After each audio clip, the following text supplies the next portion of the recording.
घरोघरी मातीच्या चुली या मालिकेच्या 3 ऑगस्टच्या जबरदस्त भागामध्ये आता लता सांगत असते, खरंच म्हणजे मला तर तू माझी मुलगी आहेस या गोष्टीचा खूप अभिमान आहे. पण तुला तुला मी तुझी आई आहे हा करंटेपणाचं वाटत असेल ना. मी तुझी करंटी आई आहे. म्हणजे तुला वाटत असेल ना, की तू किती चांगली आणि मी कशी ही करंटी बाई, मी तुझी आई कशी असू शकते, असं तुला वाटत असेल ना जानकी. यावरती जानकी म्हणते, "आई तू काय बोलतेस? आई कधीतरी करंटी असू शकते का? तू असं काहीतरी बोलू नकोस बरं." असं म्हणत जानकी आता इकडे आईला समजावते आणि त्यानंतर ती म्हणते, "हो, पण मला एक प्रश्न पडलाय. तू मला सोडून अशी का गेलीस गं? आणि त्यानंतर तुला कधीच मला या सगळ्यामध्ये भेटावंसं नाही का वाटलं?" यावरती लताबाई म्हणते, "मला माहिती आहे, म्हणजे तुझं सासर खूप चांगलं आहे.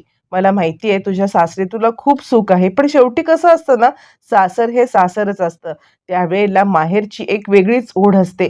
पण ज्या वेळेला तुला माहेरची गरज होती, मी तुझ्यासोबत नव्हते. मी कधीच तुला आपलंसं केलं नाही. तुला तिकडे अनेक टक्के टोणपे खायला लागले असतील ना, तुला तिकडे अनेक लोकांची बोलणी ऐकायला लागली असतील ना, आणि त्याच वेळेला जानकीला आजीचं बोलणं आठवतं. ही काय? ही तर काय अनाथ आहे ना. अनाथ आश्रमामध्ये ही मोठी झालेली आहे. हिला ना कोणी घरचं, ना कोणी दारचं. हिला काय फॅमिलीचं हे समजणार. हे आजीचे टक्के टोणपे आता इकडे जानकीच्या डोळ्यासमोर येतात आणि त्यानंतर लता सांगते, "खरंच तू मला माफ कर. माफ कर मला, मी चुकले. मी तुझं आयुष्य पार बरबाद केलं." यावरती जानकी म्हणते, "आई नको ना, नको ना हे सगळं बोलूस. मला फक्त इतकंच जाणून घ्यायचं होतं, की तुला माझी आठवण नाही का आली?" यावरती आता इकडे सांगते आई, जानकी सांगायला लागते, "माझं अर्ध आयुष्य गेलं. आयुष्याचा अर्धा काळ सरला, पण मी माझ्या आईची अंगाई कधी ऐकली नाही. मला कधीतरी असं वाटायचं, की माझ्या आईने माझ्यासाठी अंगाई गावी. पण प्रत्येक वेळेला माझी आई माझ्या जवळ नव्हती." असं म्हटल्यावरती आता इकडे माझ्या आईने तिच्या हाताने मला घास भरवावा. पण या सगळ्यामध्ये माझी आई कधीच माझ्याजवळ नव्हती आणि त्यानंतर मला कधीच हे सुख मिळालं नाही. यावरती मग आता लता सांगायला लागते, "जानकी थांब तू इथे. मला ना मघाशी दिलेला गुरुजींनी प्रसाद आहे. मी तुला माझ्या हाताने कधीच काही भरवू शकले नाही. पण पण या सगळ्यामध्ये मी तुला नक्कीच आता माझ्या हाताने हा प्रसाद भरवणार आहे." असं म्हटल्यावरती मग मात्र आता जानकी बसते आणि तो प्रसाद आणायला जाते, जो प्रसाद ऐश्वर्याने आता त्याच्यामध्ये काहीतरी टाकलेलं असतं. तो प्रसाद आणण्यासाठी ज्या वेळेला आता लता जाते, त्याच वेळेला आता जानकी तिकडे बसून राहते. मग तो प्रसाद घेऊन लता येते. लता तो प्रसाद घेऊन आल्यावरती आता इकडे जानकी तिच्याकडे पाहते आणि लता तिला प्रसाद भरवायला लागते. बरं हे सगळं होत असताना आता ऐश्वर्याचे गुंड ऑलरेडी टपून बसलेले असतात. ऐश्वर्याचे गुंड वाट पाहत असतात, की कधी एकदा जानकी तो प्रसाद खाणार आणि त्यानंतर जानकी झोपल्यावरती तिला आता आपण म्हणजे लताला आपण किडनॅप करणार. हे सगळं चालू असताना मग तोपर्यंत आता इकडे जानकी सांगते, "आई तू अंगाई म्हणशील का?" त्यावरती लगेचच आता इकडे लताबाई सांगायला लागतात, "हे बघ बाळा, आता तू घरी जा. घरी सगळेजण तुझी वाट पाहत असतील. तू इथे थांबू नकोस बरं. तू घरी जा आणि घरी सगळ्यांना जाऊन भेट. नवरा तुझी वाट पाहत असेल." यावरती जानकी म्हणते, "नाही आई, मी आता इथे जाणार नाहीये. मला ना तुझ्या मांडीवरती झोपायचं आहे. पण आई मला सांग, की तुला हे समजल्यापासून तू इतके दिवस गप्प का बसतेस?" मग लता तिला सगळी कर्मकहाणी सांगायला लागते. लता तिला सांगायला लागते, "खरं सांगू का बाळा, तर हे जे वेळेला हे झालं ना, म्हणजे आपली मंगळागौरीचा कार्यक्रम, त्याच वेळेला मला खऱ्या अर्थाने समजलं होतं, की तू माझी मुलगी आहेस ते. तोपर्यंत या ऐश्वर्याने खूप मोठा बनाव केला होता आणि ऐश्वर्याने या सगळ्यामध्ये आता इकडे मला मला न पूर्णपणे आता अडकवून ठेवलं होतं. काय का खोटं-नाटं सांगितलं. तिने मला पैशाच्या आमिषाने आणलं इकडे आणि त्यानंतर मला आता ज्यावेळेला ओवीचं चित्र पाहिल्यावरती मला आता समजलं, की तू माझी मुलगी आहेस म्हणून. आणि त्यानंतर मी तुला भेटण्यासाठी ज्यावेळेला आले की इकडे आतमध्ये, तेव्हा ते झुंबर खाली पडलं आणि झुंबर खाली पडल्यानंतर मग मात्र तू बेशुद्ध होतीस. पण तू शुद्धीवरती आल्यावरती ज्यावेळेला आता मी तुला काही सांगणार, पण त्याच वेळेला सौमित्र तिकडे आला, तुझा दीर तिकडे आला आणि मग तर पुढची गोष्ट तुला सगळी माहिती आहे ना, पुढे काय घडलं, काय नाही घडलं. हे सगळं सगळं आता तुला माहिती आहे, असं म्हणत लता आता तिला सगळी कर्मकहाणी सांगते. आणि त्यानंतर मग आता जानकी हे सगळं आठवत असते. त्यानंतर लता म्हणते, खरं सांगू का, ज्या वेळेला सांगायची वेळ आली ना, तेव्हा तुझी ही अभागी आई तुला काहीच सांगू शकली नाही. आणि या ऐश्वर्याने सगळ्यांच्या समोर मला असं काही हे केलं ना, आणि त्या खोट्या पोलिसांच्या ताब्यात दिलं, त्यामुळे मी खरंच तुझ्यापर्यंत पोहोचूच शकले नाही. असं म्हणत लताने सगळी गोष्ट सांगितल्यावरती जानकी म्हणते, आई जाऊ देते सगळं, आता मला खरंच काही ऐकायचं नाहीये. मला तुझ्या मांडीवरती डोकं ठेवायचं आहे, तू मला थोपट बरं, मला झोपव, असं म्हणत ती आता इकडे लताला सांगायला लागते. ज्या वेळेला ती लताला सांगायला लागते, लता तिच्या डोक्यावरून हात फिरवते. डोक्यावरून हात फिरवून तिला छानपैकी झोपी लावत असते. आणि त्याच वेळेला ती आता अंगाई सुद्धा गात असते. ज्या वेळेला लता आता अंगाई गाते आणि ती जानकीला थोपटत असते, जानकी खूप गाढ झोपून जाते. आणि आता दुसऱ्या दिवशी सकाळीच तिला जाग येते. ज्या वेळेला दुसऱ्या दिवशी सकाळी जाग येते, तेव्हा ती इकडे तिकडे उठून पाहते, पण तोपर्यंत तिची आई गायब झालेली असते. आणि तोपर्यंत आपल्याला इकडे रणदिव्यांच्या घराचा सीन दाखवला जातो.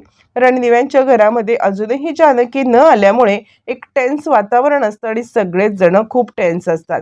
त्याच वेळेला सुमित्रा म्हणते, आता मला खरंच काळजी वाटते, कुठे आहे जानकी? त्यावरती मग आता नानासाहेब म्हणतात, अरे असं काय करतोस? मगाशी आपल्याला सारंगने सांगितलं होतं ना, की जानकी तिच्या मैत्रिणीकडे गेलेली आहे. तर तिची कोण मैत्रीण आहे ऋषिकेश? तू सांग ना, त्या मैत्रिणीकडे आपण जाऊन तिला बघूया. यावरती ऋषिकेश म्हणतो, अहो नाना, हा खोटारडा सारंग आहे. कसलं काय, कुठची मैत्रीण? मला नाही तिची मैत्रीण माहिती, आणि ती कुठच्या मैत्रिणीकडे गेले हे सारंग सांगणार का? यावरती मग आता इकडे सौमित्र म्हणाला, तू दादा चल आपण एक काम करूया, आपण शोधायला जाऊया का? असं म्हटल्यावरती मग मात्र इकडे नानासाहेब म्हणतात, अरे पण तुम्ही शोधायला कुठे जाणार? तितक्यात तिकडे ऐश्वर्या सुद्धा आलेली असते. ऐश्वर्या आणि सारंग हे दोघं जण ज्या वेळेला आता तिकडे येतात, त्यावेळेला ऐश्वर्या म्हणायला लागते, काय जानकी गायब आहे? जानकी ह्या सगळ्यामध्ये गेली तरी कुठे? यावरती सुमित्रा म्हणते, मला आता जानकीची खूपच चिंता वाटायला लागलेली आहे. त्यावरती मग आता इकडे सौमित्र म्हणतो, मला माहितीये ना, या सगळ्यामध्ये जानकी कुठे आहे हे कोणाला माहिती असेल? ऐश्वर्या, सारंग, बोला पटापट, जानकी कुठे आहे? तुम्ही जानकीला कुठे गायब केलेलं आहे? असं म्हणत मग मात्र ऐश्वर्या आणि सारंग यांच्यावरती आता इकडे ऋषिकेशची गाडी घसरते. पण त्यावरती ऐश्वर्या म्हणते, हे बघा दादा, तुम्ही आमच्यावरती येऊ नका. तुमची बायको कुठे आहे ही गोष्ट आम्हाला माहिती असायला पाहिजे, की तुम्हाला माहिती असायला पाहिजे? आमच्यावरती ओरडून कराल काय तुम्ही? बरं, हे सगळं चालू असताना जानकीची एंट्री पण होते. जानकी घरात येते. जानकी घरात आल्यावरती ती इकडे तिकडे पाहायला लागते. आई, आई कुठे आहेस तू? आई कुठे आहेस तू? असं म्हणत ती पूर्णपणे घरभर फिरायला लागते. आणि ती सांगायला लागते, माझी आई आले ना इकडे, माझी आई आले ना, माझी आई कुठे आहे? माझी आई कुठे आहे? असं म्हणत ती आई आई आई असं करत सगळीकडे फिरत असते. ज्या वेळेला ती इकडे तिकडे फिरत असते आणि त्याच वेळेला ऋषिकेश तिच्या मागे फिरत असतो. जानकी, तुझी तब्येत ठीक आहे ना? काय झालंय? तू कोणत्या आईला शोधतेस? आता जानकीला आई सापडले ही गोष्ट कुणाला कुणाला माहिती नसते. तोपर्यंत सुमित्रा म्हणते, काय रे ऋषिकेश, काय झालंय जानकीला? तू या सगळ्यामध्ये तिला नीट समजाव ना. असं म्हटल्यावरती मग आता ऋषिकेश म्हणतो, जानकी, अगं कशाबद्दल बोलतेस तू? कोण आई? तुझी आई तुझ्यापासून खूप दूर गेलेली आहे. तुला तुझी आई कोण आहे माहिती पण नाहीये. तू बस बरं इथे. तू स्वतःला त्रास करून घेऊ नको. तू इथे बस, असं म्हणत ऋषिकेश जानकीला खाली बसण्यासाठी सांगत असतो. ज्या वेळेला ऋषिकेश जानकीला खाली बसण्यासाठी सांगतो, त्यावेळेला जानकी मात्र आता तयार नसते. ऋषिकेश, ऋषिकेश, माझी आई कुठे आहे? मला माझी आई पाहिजे. आता मात्र इकडे सुमित्राला धक्काच बसतो. काय चाललंय हे सगळं? जानकी आई आई करत आलेली आहे, त्या लताबाई गायब आहेत, नक्की काय झालंय? मला तर खरंच काही कळत नाहीये, असं सुमित्रा म्हणायला लागते. मग ऋषिकेश म्हणतो, जानकी, अगं तुझी आई तुला कुठून दिसणार? तुझी आई लहानपणीच तुला आश्रमात ठेवून गेली होती ना, मग आता तुझी आई कुठून दिसेल? यावरती जानकी म्हणते, माझी आई मला कालच भेटली. असं म्हटल्यावरती मग आता ऐश्वर्या म्हणते, काय आई आणि काल भेटली? आता हे नवीन ड्रामा काय आहे? असं म्हटल्यावरती जानकी म्हणते, तुझं तोंड बंद कर. माझी आई खरंच मला काल भेटलेली आहे. त्यावरती सगळेजण म्हणायला लागतात, काय आई, कोण आई? त्यावरती मग आता जानकी सांगायला लागते, लताबाई, लताबाई माझी आई आहे. त्यावरती ऐश्वर्या म्हणते, अरे बाप रे, म्हणजे ती खोटारडी बाई जानकीची आई आहे. अच्छा अच्छा, मग त्या खोटारड्या बाईला या घरात आणण्यासाठीचा हा ड्रामा चाललाय का? म्हणजे बघा हा आई, आधी पार्वती आई करून हिने काय केलं, हिने त्यांना इथे आणलं, म्हणजे तळ्याच्या काठून इकडे आणलं, काहीही आपला संबंध नसताना यांना इकडे घेऊन आली, बरोबर आहे. आणि त्यानंतर आपला काही संबंध नसताना त्यांना पार्वती आई म्हणत त्यांनी इकडे ठेवलं. आणि इथे ठेवल्यानंतर मग आता तिला असं वाटतंय की तिचं भांडं फुटलेलं आहे, म्हणजे सौमित्र भाऊजींनी हे सगळं भांडं फोडलेलं आहे. मग आता काय करायचं? तर आता हिला आपली आई बनवून आणायचं. ऋषिकेशची आई बनवणं हिला काही जमलं नाही आणि ऋषिकेशची आई बनवणं जमलं नसल्यामुळे आता इकडे आपली आई बनवून तिला आणायचं असं हिच्या डोक्यात आहे. बरोबर ना जानकी? यावरती जानकी म्हणते, ऐश्वर्या तुझं तोंड बंद कर. मला माहिती आहे की या सगळ्यामध्ये मागे तूच आहेस. ऋषिकेश म्हणतो, जानकी अगं आम्हाला तरी सांगशील का? ती लताबाई तुझी आई कशी, कुठे, काय तुला समजली? आम्हाला तर खरंच कळत नाही की जानकी तू काय बोलतीयस ते, असं म्हणत ऋषिकेश जानकीला विचारत असतो. पण जानकी या सगळ्यामध्ये आता काहीच बोलत नाही आणि ऋषिकेश, मला सुद्धा कालच समजलं की ती माझी आई आहे म्हणून. ऋषिकेश म्हणतो, काल समजलं? कशावरून? मग त्यानंतर जानकी सांगायला लागते, ऋषिकेश तुम्हाला माहिती आहे ना, तो फोटोचा तुकडा मधुभाऊंनी मला दिला होता. मी याआधी सुद्धा तुम्हाला सांगितलेलं होतं की तो फोटोचा तुकडा या सगळ्यामध्ये आता माझ्याकडे माझ्या आईची एकच आठवण आहे आणि ही आठवण आता माझ्याकडून हरवली होती. नंतर ती आठवण आणि तो दुसरा तुकडा ते मला लताबाईंच्या इथे सापडलं.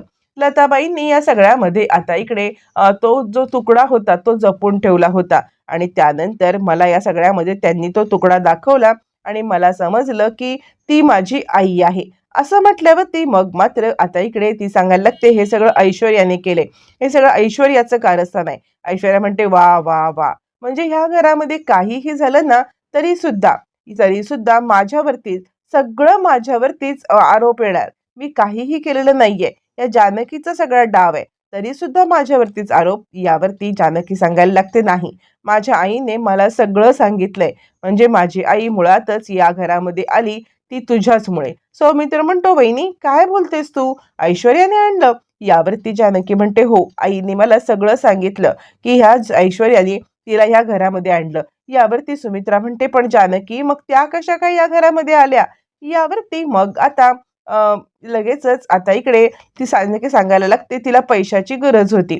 तिला पैशाची गरज असल्यामुळे ती या सगळ्यामध्ये इकडे आली होती आणि तिने या सगळ्यामध्ये हा ड्रामा केला कारण तिला पैसे हवे होते. यावरती ऐश्वर्या म्हणते, किती खोटारडी आहेस ग तू जानकी. ती लताबाई खोटारडी, तू खोटारडी आणि माझ्यावरती आरोप करतेस. आता काही नाही झालं तर तुम्ही माझ्यावरती आलात. मी तिला आणलं, माझा संबंधच काय? तिला तूच आणलंस आणि आत्ता सगळ्यांनी बाहेर काढल्यावरती तू ड्रामा करतेस की ही तुझी आई आहे आणि तिला पुन्हा घरामध्ये आणण्यासाठी हे सगळं करतेस. मला काही समजत नाहीये का जानकी, तू काय लेवलचं पॉलिटिक्स करतेस ते? असं म्हटल्यावर ती जानकी खूपच चिडते आणि चिडलेली जानकी, ऐश्वर्या माझी आई कुठे आहे सांग लवकर. मी या वेळेला काही सहन करणार नाही. आत्तापर्यंत तुझी अनेक कटकारस्थानं मी सहन केलेली आहेत, पण आत्ता बिलकुल नाही, असं म्हणत ती ऐश्वर्याच्या अंगावरती धावून जाते.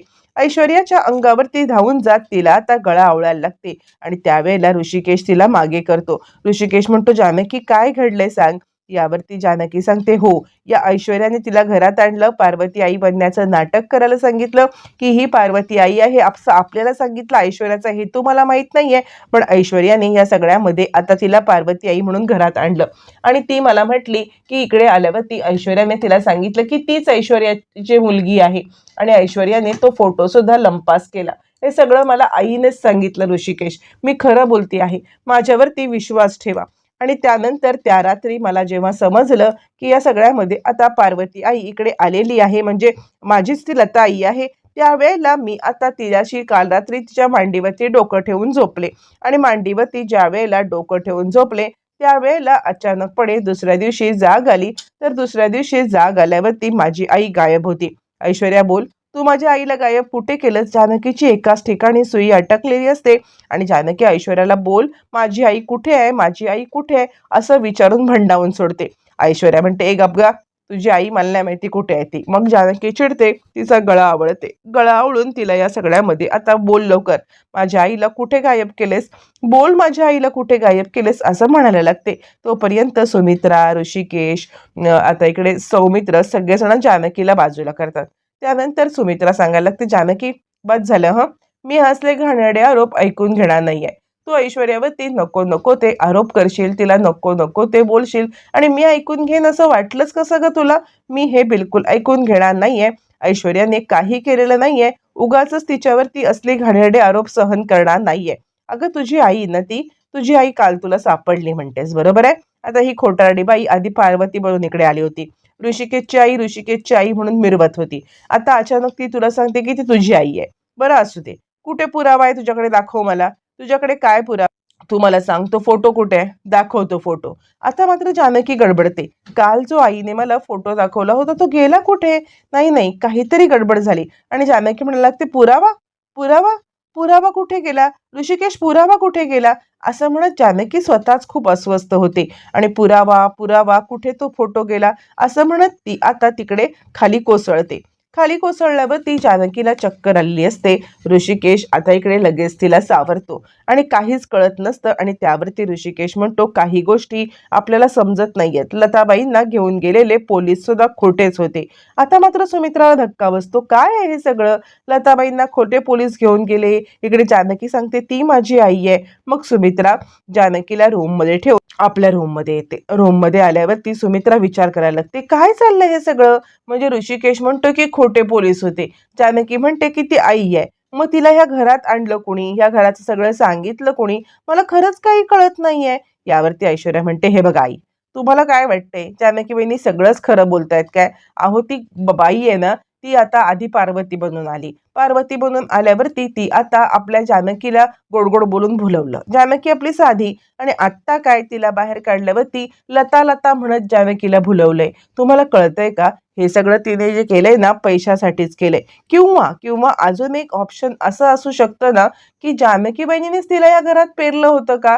जानकी बहिणींना आधीपासूनच माहिती होतं का ती आपली आई आहे, आणि त्यानंतर तिला ह्या घरात पेरलं, तिला पार्वती म्हणून पेरलं. पण सौमित्र भाऊजींनी सगळं काही सत्य समोर आणलं आणि त्यानंतर जानकीचं भांडं फुटलं. मग आता काय करायचं? ती आपली आई आहे, तिला कुठे पाठवायचं? मग माझ्यावरती डाव ढकलून आता तिला इकडे घरात आणण्याचं हे कारस्थान जानकी वहिनी करतायत का? आई तुम्हाला काय वाटतंय, या सगळ्यामध्ये जानकी वहिनीच असतील का?